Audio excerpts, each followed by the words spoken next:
Assalamualaikum warahmatullahi wabarakatuh. Perkenalkan, kami dari kelompok 11 Praktikum Komstat RC. Di sini kami beranggotakan Yohana Manik, Dinda Nababan, Anwar Muslim, dan saya sendiri Elizabeth Claudia.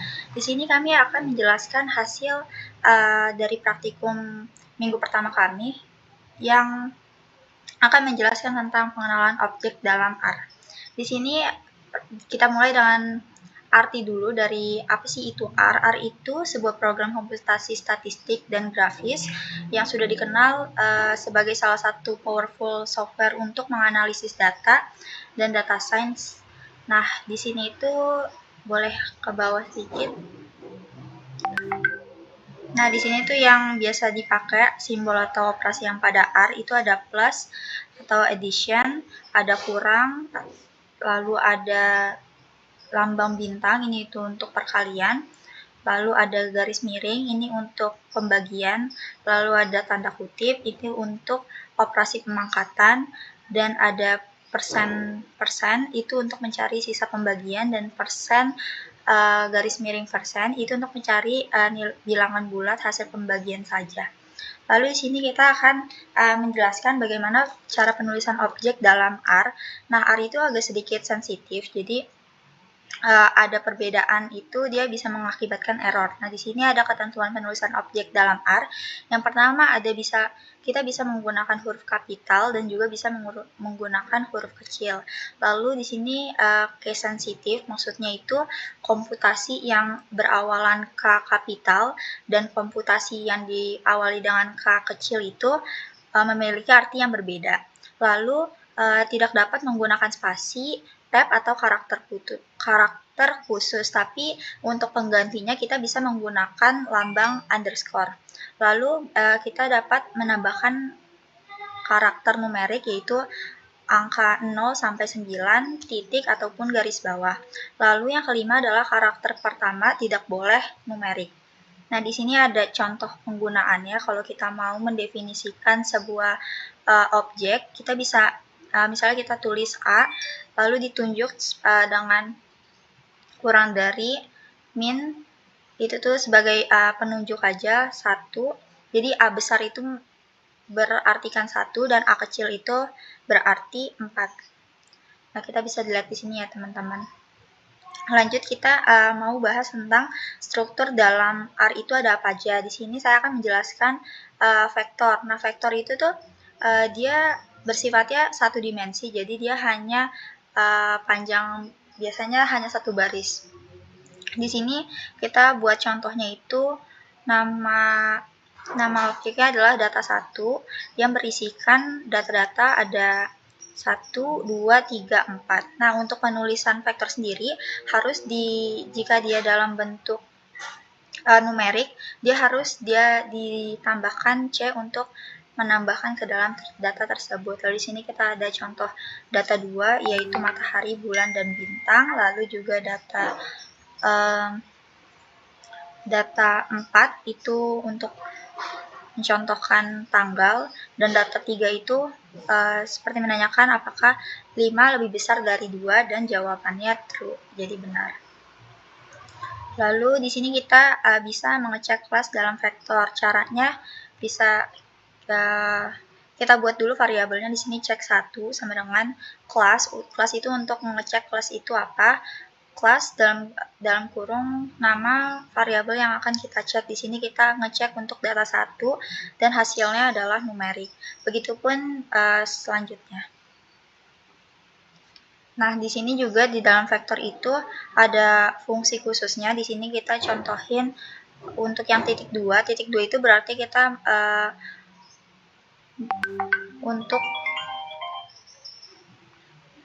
untuk mengurutkan sebuah angka gitu. Misalnya di sini kita contohnya y variabel y mengurutkan 1, titik 2, 10, itu berarti mengurutkan angka 1 sampai 10. Lalu juga di sini ada sequence, itu artinya untuk sama juga untuk mengurutkan, tapi dia dengan increment yang berbeda-beda sesuai dengan kemauan dari user itu seperti apa. Lalu ada Selain itu juga ada yang length out, ada long width, itu sama-sama untuk menunjukkan berapa banyak data yang akan ditaruh dalam hasilnya itu. Lalu di sini kita ada fungsi rep, yaitu repetisi, berarti berulangan. Jadi di sini kita contohnya mengulang 1 sampai 5 sebanyak 2 kali, dan ini hasilnya ada di bawah ini. Lalu juga PS0 berarti itu memisahkan, menggabungkan elemen-elemen tanpa ada pemisah. Sedangkan untuk PS sendiri berarti dia menggabungkan menggunakan karakter yang kita mau. Kalau di sini tuh setnya itu pakai tanda min, berarti nanti pas di penggabungannya ada pemisahnya seperti ini. Lanjut kita akan bahas tentang matriks. Nah, matriks itu mirip dengan vektor, tapi bedanya dia bentuk versi yang 2 dimensi. Nah, ini kita contoh untuk mengubah data vektor numerik menjadi matriks. Di sini kita punya variabel Y 1 sampai 12, jadi hasilnya nanti ada 1 sampai 12. Lalu kita mau ngecek, ini tuh buat ngecek di dimensi berapa, dim, pakai dim, terus di dalam kurungin variabel apa yang mau kita cek, nanti hasilnya keluar dimensinya dia berapa. Lanjut, ini Y matriks 1 itu dia mau membuat sebuah matriks dengan data Y, n row itu berapa baris yang diinginkan. Di sini kita minta n row-nya sama dengan 4, berarti nanti barisnya ada 4 dan kolomnya ada 3 karena dari data Y-nya tadi ada 1 sampai 12. Begitupun sama seperti yang Y matriks 2, dia bedanya di sini diperjelas n row-nya berapa, n col-nya berapa. N col itu berarti banyak kolomnya. Lanjut, kita mau menggabungkan matriks. Kalau misalnya kita udah punya 2 matriks, terus kita menggabungin, caranya di sini kita contohnya ada matriks 1, itu namanya matriks A, lalu ada matriks B. Terus gimana cara kita ngegabunginnya? Pakai C bind. Di situ berarti ditambahin dalam kurungnya matriks apa aja yang mau kita satuin. Terus C bind itu berarti kolom bind itu yang mau disatuin itu dalam bentuk kolomnya yang sama, sedangkan R bind itu berarti rows, berarti barisnya yang mau disamain, digabungin. Selanjutnya kita akan bahas tentang array yang akan disampaikan oleh teman saya.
Oke, untuk struktur data selanjutnya,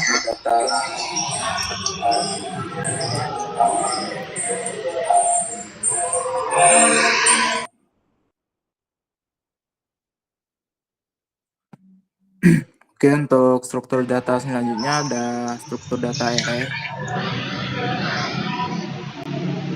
Di mana array itu adalah struktur data yang digunakan untuk menyimpan elemen-elemen yang dalam lebih dari satu dimensi.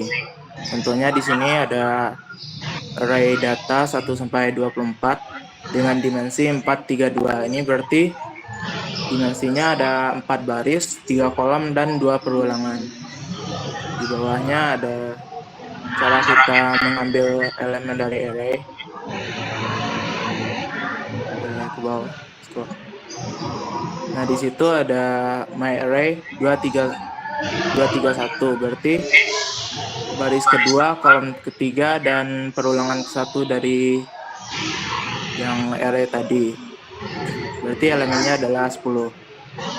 Kemudian di sini kita bisa mengubah dimensi array, di mana tadi yang dimensinya 432 menjadi 262 dengan menggunakan dim myArray sama dengan C2,6,2. Berarti 2 baris, 6 kolom, dan 2 kali perulangan.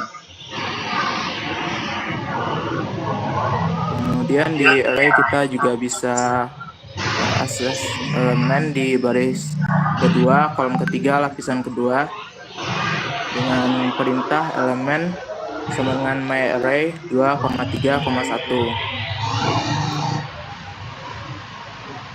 Ini sama dengan yang tadi, yaitu untuk mengubah dimensi array menjadi 2,6,2 yang berarti 2 baris, 6 kolom, dan 2 perulangan.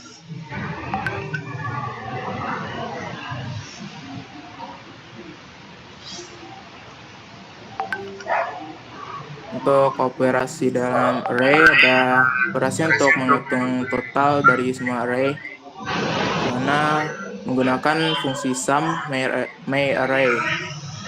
Di situ ada juga untuk menghitung rata-rata dari elemen array menggunakan fungsi main. Selanjutnya adalah untuk akses seluruh dimensi. Untuk mengakses seluruh baris ke-1 dan kolom kedua pada semua lapisan, kita menggunakan fungsi myArray 1,2,0. Kemudian kita masuk ke struktur data selanjutnya, ada struktur data vektor, di mana ini adalah struktur data yang digunakan untuk menyimpan data kategorik. Di sini contoh untuk membuat vektor karakter yaitu char vektor, di mana char vektor berisi elemen merah, biru, hijau, biru, dan merah. Kemudian kita juga bisa di sini kita mengubah warna-warna tadi menjadi faktor dengan perintah color factor sama dengan vektor dari char vektor. Kemudian di bawahnya ada untuk menentukan levels atau variabel apa saja yang terkandung dalam color vector. Itu ada biru, hijau, dan merah. Kemudian kita mencoba untuk membuat vektor yang mempunyai ordinal.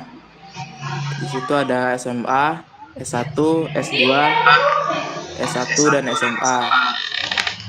Jadi untuk faktornya yaitu yang paling pertama yaitu SMA, S1 baru S2. Menggunakan fungsi sCharacter di situ, di mana kemudian di situ ada kode untuk mengubah level faktor, di mana faktor yang tadinya biru, hijau, dan merah itu bisa diubah menjadi tipe data karakter dengan fungsi sCharacter color factor. Selanjutnya ada kode untuk membuat data frame dengan variabel kategorik dengan variabel yang di dalamnya yaitu 1, 2, 3, 4, dan 5 dengan faktornya A dan B. Bisa dilihat data frame yang dikeluarkan.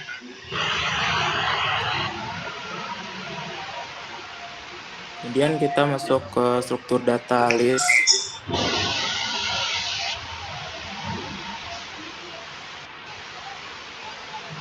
Nah, list ini adalah struktur data yang memungkinkan untuk menyimpan berbagai jenis objek dalam satu wadah. Di dalam kode ada kode untuk membuat list menggunakan perintah list variabel yang akan diinputkan, kemudian jumlah matrix, dan ada nested list. Kemudian ini masing-masing dari variabel yang ada dalam list. Ada numbers, letters, ada matrix data, ada nested list, dan juga ada matrix. Kemudian kita bisa mengakses elemen dengan nama, itu dengan perintah list yang tadi nama listnya di $numbers, yaitu variabel yang ada dalam list tadi, dimana numbers itu ada isinya 1, 2, 3, dan 4. Kemudian kita juga bisa mengakses elemen pada list dengan menggunakan indeks, dengan menggunakan perintah list dalam kurung siku 2. Itu berarti kita akan mengakses elemen kedua dari list, yang isinya tadi ada A, B, dan C. Kemudian kita bisa mengakses elemen dalam list yang dinyatakan sebagai list lain menggunakan fungsi list nested list $A. Itu outputnya ada 1. Kemudian menambahkan elemen baru pada list menggunakan perintah list new element. Dengan elemen barunya ada vektor new dan elemen.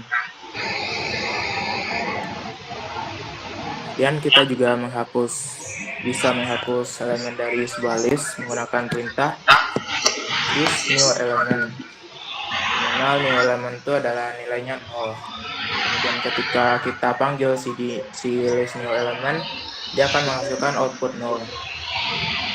Kemudian kita juga bisa mengubah elemen dari sebuah list, dimana list letters yang tadinya isinya A, B, dan C itu diubah menjadi X, Y, dan Z.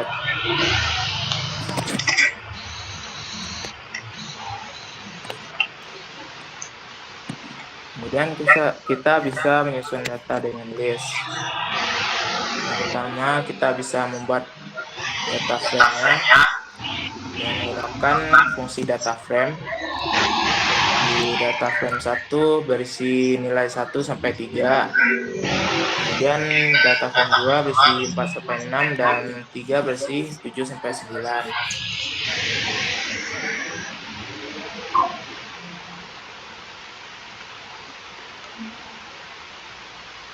Kemudian kita bisa menggabungkan data frame yang telah diinputkan tadi menjadi sebuah list dengan menggunakan fungsi list.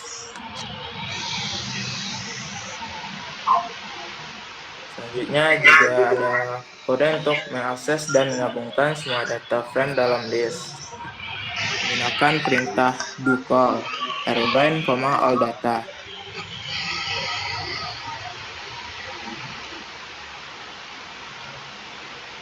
Ini merupakan output yang dihasilkan dari combine data tadi.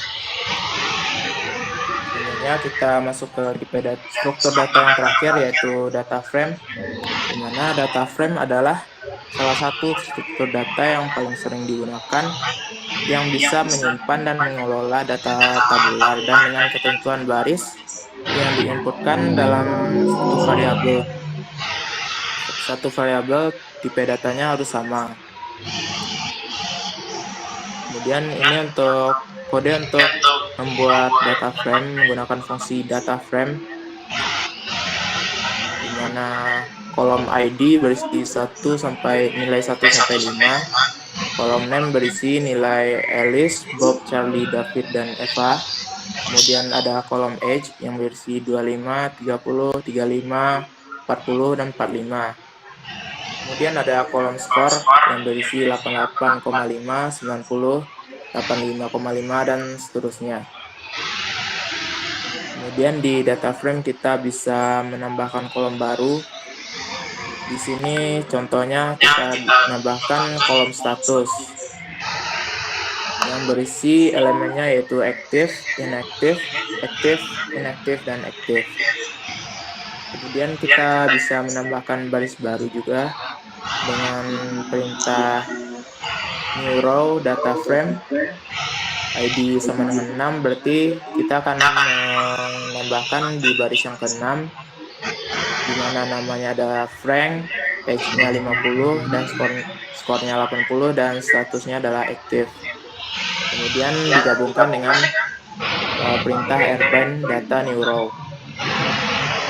Selanjutnya yaitu ada percabangan if, di mana percabangan if merupakan percabangan yang digunakan untuk membuat keputusan berdasarkan kondisi tertentu. Struktur data dari percabangan if memungkinkan kita untuk menjalankan kode hanya jika suatu kondisi terpenuhi. Berikut merupakan contohnya. Yang pertama yaitu menggunakan percabangan if untuk menilai nilai angka. Pertama, x-nya diinisialisasi menjadi 10, di mana jika x lebih besar dari 0, maka akan di-print x adalah angka positif. Jika x lebih kecil dari 0, maka akan di-print x adalah angka negatif, dan jika tidak memenuhi kondisi keduanya, maka x akan di-print x adalah 0. Nah, karena tadi x-nya sama dengan 10, maka x memenuhi kondisi x adalah angka positif. Contoh selanjutnya yaitu ada menilai kondisi boolean, di mana untuk mengecek apakah is raining sama dengan true, di mana jika is raining maka akan di-print bahwa payung, jika tidak maka akan di-print tidak perlu payung. Nah, karena tadi sudah didefinisikan bahwa is raining sama dengan true, maka output yang keluar merupakan bahwa payung. Selanjutnya yaitu menggunakan kondisi kompleks, di mana pada contoh ini digunakan beberapa kondisi. Yang pertama yaitu ada age, ada hash ID, di mana kondisinya yaitu jika age lebih dari sama dengan 18 dan mempunyai hash ID, maka akan di-print Anda dapat membeli rokok. Kondisi yang lain, jika age kurang dari 18, maka akan di-print Anda terlalu muda untuk membeli rokok. Dan jika tidak keduanya, maka akan di-print Anda perlu menunjukkan ID. Karena age-nya sama dengan 25 dan memiliki hash ID, maka output yang keluar yaitu Anda dapat membeli rokok. Selanjutnya yaitu pernyataan if dalam fungsi, di mana didefinisikan check age sama dengan function age, di mana jika if age lebih dari 18 di-return dewasa, jika tidak di-return belum dewasa. Di sini akan dicek print check age 20, di mana outputnya adalah dewasa, dan selanjutnya itu print check age 16, outputnya itu belum dewasa. Selanjutnya yaitu menggunakan if else untuk vektor,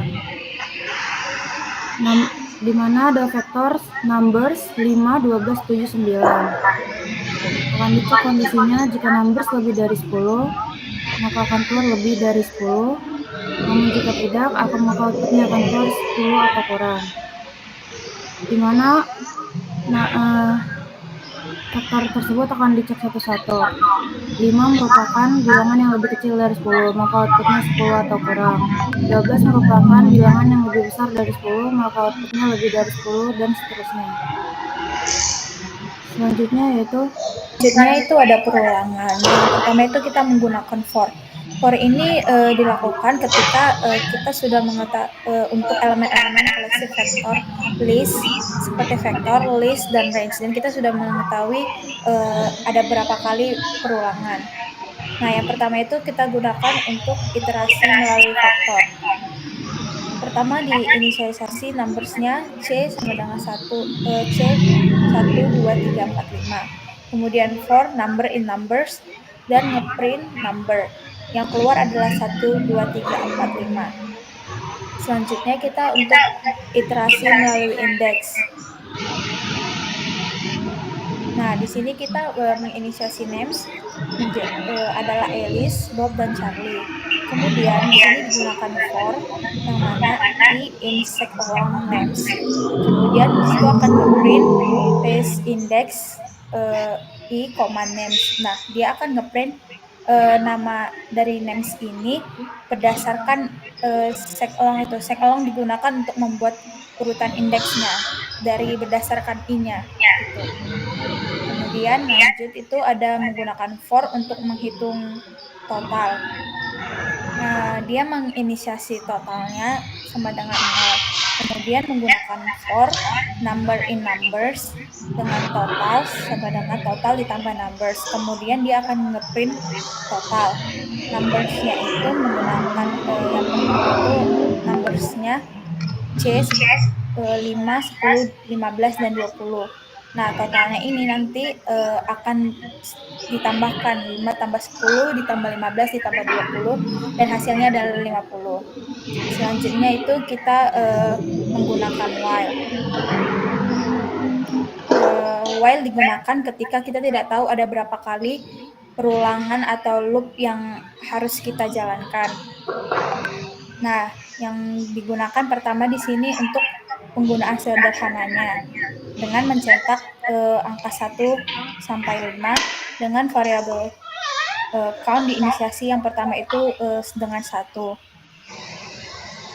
Selanjutnya itu untuk menghitung faktorial. Pertama kita menginisiasi number 5 faktorial 1. Terus menggunakan while dengan number lebih dari 1. Kemudian faktorial, di mana faktorialnya dikali number. Numbernya dari number dikurang 1, kemudian print faktorial, di mana di sini kita akan menghitung faktorial dari 5, dan kemudian faktorial yang dalam while itu akan mengalikannya dengan number.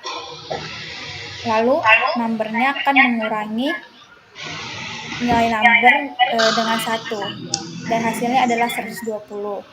Selanjutnya, kita akan menghindari loop tak terbatas. Yang pertama, kita menginisiasi counternya dengan 1.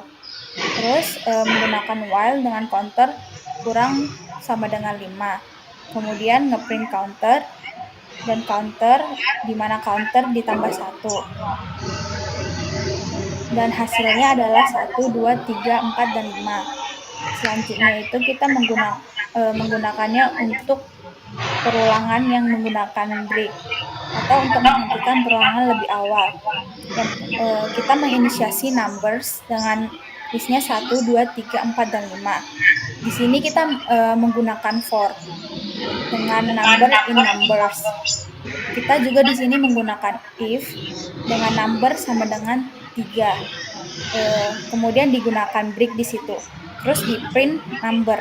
Nah, print number ini dia akan keluar outputnya itu 1 dan 2. Kenapa 1 dan 2? Karena di sana digunakan break ketika numbernya sama dengan 3. Jadi saat di list ketiga dia akan berhenti. Selanjutnya menggunakan perulangan untuk next. Yang pertama itu dia nge-inisialisasi case di mana 1, 2, 3, 4, 5. Kemudian menggunakan for number in numbers. Kemudian menggunakan if lagi dengan numbers apabila dibagi 2 sama dengan 0. Kemudian di sini menggunakan next dan print number. Outputnya itu ada 1, 3, dan 5. Artinya di sini ketika number in numbers, ketika dia dibagi 2 sama dengan 0, dibagi 2 sama dengan 0 itu berarti artinya bilangan genap. Jadi ketika dia bilangan genap, dia tidak akan di-print. Yang di-print adalah bilangan ganjil. Mungkin next. Nah, mungkin itu penjelasan dari perulangan. Selanjutnya saya serahkan kepada teman saya.